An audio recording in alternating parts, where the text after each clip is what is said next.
Hey everybody, my name is Paul Epic. The topic I'll be covering today is real estate, residential real estate.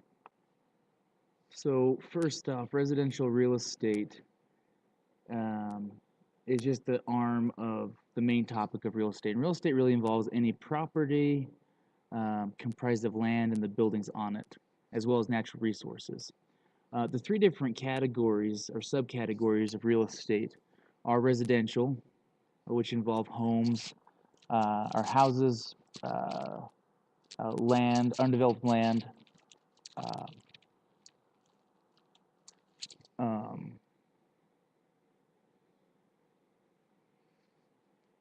and uh, and townhomes.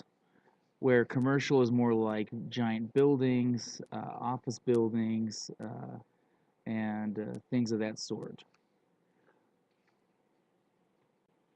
So, like I said before, residential real estate is undeveloped land, houses, condominiums, and townhomes. This is more the real estate that most people are going to have experience with at one point or another in their lives, as I'm sure most citizens in our nation aspire to be homeowners. Now, I wanted to talk about the current state of residential real estate, which really has to do with three huge factors right now, in my opinion, which would be the Federal Reserve, the stock market, and also the new tax reform that just took place over December. So the first thing that I wanted to talk about was the Federal Reserve. The Federal Reserve, for those of us that don't know, is a branch of the government that controls the interest rates in our country. Um, the interest rates influence how much banks are going to charge an interest to loan money out to people in the form of just personal loans, mortgage loans, or even loans to big corporate businesses. Um, right now, the Federal Reserve is holding steady at 2%, which is relatively low.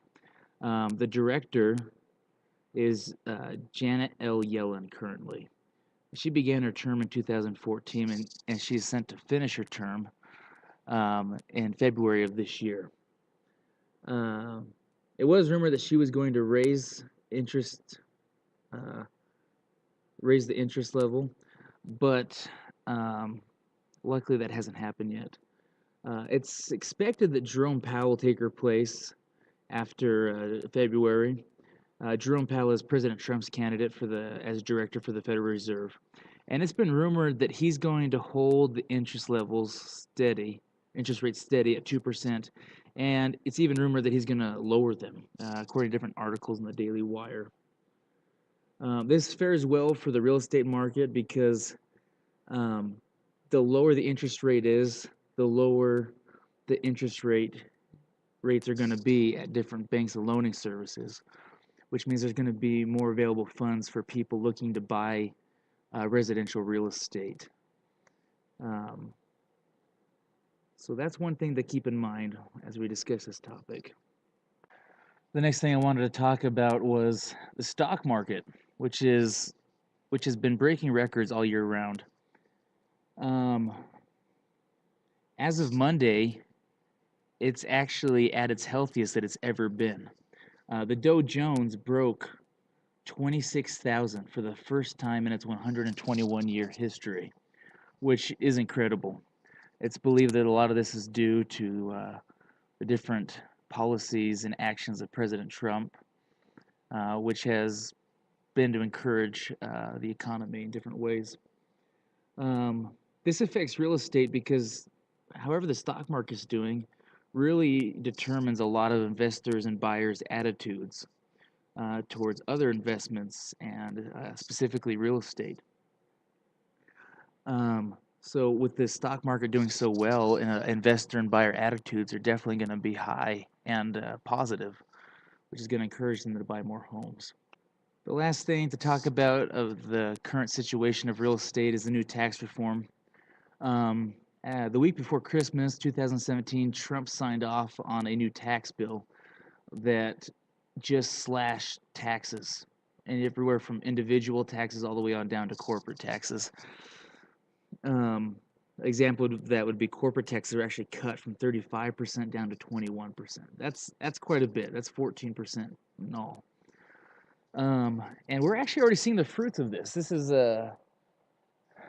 come to fruition in terms of there's hundreds and even thousands of companies now that have given out large bonuses and salary increases to their employees because they're going to be paying less money in taxes.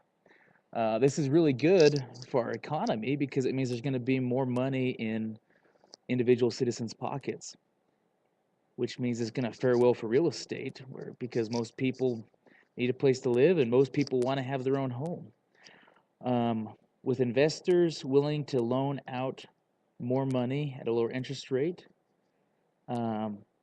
there's more funds available for buyers that are going to be less worried about the future because the economy is doing so well right now. This should encourage everyone to really invest in real estate. The next thing I wanted to talk about is the future of real estate. So there are a lot of things to discuss in terms of the future of residential real estate, and especially in its terms of, or in relation to the new improved technologies that have continued to come out over the last several years. First off, we can really see there's been a shift in control between the agents and the buyers. Before, the way that real estate worked was that when a buyer wanted to start looking at homes, they had to find a real estate agent. The real estate agent then had to go and find different listings for the buyer and had to set up and schedule meetings with the buyer and the different locations. So really the buyer was had to wait on the real estate agent. Well, there's been a shift in control thanks to different technologies and the improvement of real estate apps like Zillow and Trulia. These are just a few examples. With these different types of apps, people can sit in their homes and view thousands and thousands of listings all over the world. They can take visual tours to see if they like the design and the layouts of different homes. They can find out residential information in terms of local property taxes, what the house has been sold for at different times in its life cycle, and also the different school districts that the home lies in, or the boundaries thereof. So there's been a control shift in that, where it's more so the agent is now waiting on the buyer. And most of the time, the buyer will come to an agent with a couple of listings already in mind. Along with that, buyers can now give reviews on their different agents and their experiences with them. Again, this is another shift where buyers are more so in control, because based on the reviews, agents are going to get more and more customers or less and less.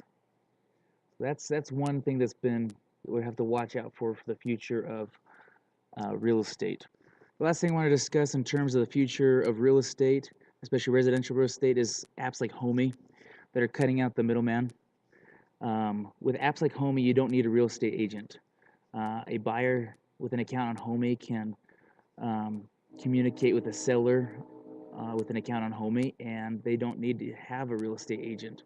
This cuts out the commission fees that would essentially go towards an agent, which saves the seller a lot of money and the buyer a lot of hassle.